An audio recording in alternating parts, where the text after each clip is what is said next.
Lettre ouverte de la Chambre de commerce et d'industrie du Grand Lévis, CCIGL. Immigration, une bouffée d'air essentielle pour nos entreprises. Dans la région de Chaudière-Appalaches, nos entreprises respirent à peine. La pénurie de main-d'œuvre, qui dure depuis plusieurs années, s'aggrave à mesure que nos besoins grandissent. Nos entreprises suffoquent sans main-d'œuvre.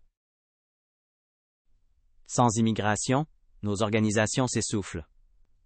Et pourtant, les règles qui encadrent l'accueil des travailleurs étrangers temporaires, TET, et des étudiants internationaux continuent d'être pensées comme si la réalité des régions pouvait se calquer sur celle des grands centres. On impose aux régions les règles des grandes villes. Les délais pour obtenir un permis de travail ou faire venir un étudiant étranger sont incompatibles avec le rythme des affaires. Dans certains cas, les entreprises attendent des mois avant de pouvoir accueillir les travailleurs dont elles ont cruellement besoin. L'administration freine notre relance économique. Trop souvent, les étudiants étrangers se heurtent à des règles complexes qui limitent leur possibilité de travailler pendant leurs études ou de s'établir durablement chez nous après l'obtention de leur diplôme. On complique l'intégration de nos futurs talents. Nos entreprises sont souvent plus petites, plus familiales, plus enracinées dans leur communauté. Elles n'ont pas les mêmes ressources qu'une multinationale de Montréal ou de Toronto pour naviguer dans les méandres bureaucratiques. Les PME régionales n'ont pas les moyens des géants. Soyons clairs. La robotisation, l'intelligence artificielle et la formation de la relève sont des avenues prometteuses.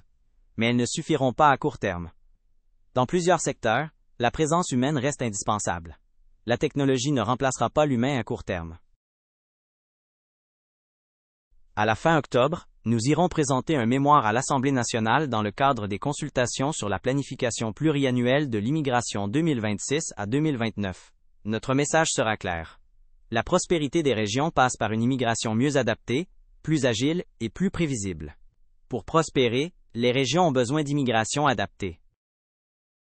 À la fin octobre, nous irons présenter un mémoire à l'Assemblée nationale dans le cadre des consultations sur la planification pluriannuelle de l'immigration 2026 à 2029. Notre message sera clair. La prospérité des régions passe par une immigration mieux adaptée, plus agile et plus prévisible. Pour prospérer, les régions ont besoin d'immigration adaptée. Voulons-nous des régions vivantes, où les commerces sont ouverts, où les services sont accessibles, où les jeunes trouvent des emplois et où les familles s'enracinent? L'immigration, ce n'est pas une menace. C'est une main tendue. L'immigration, c'est une chance pour nos régions.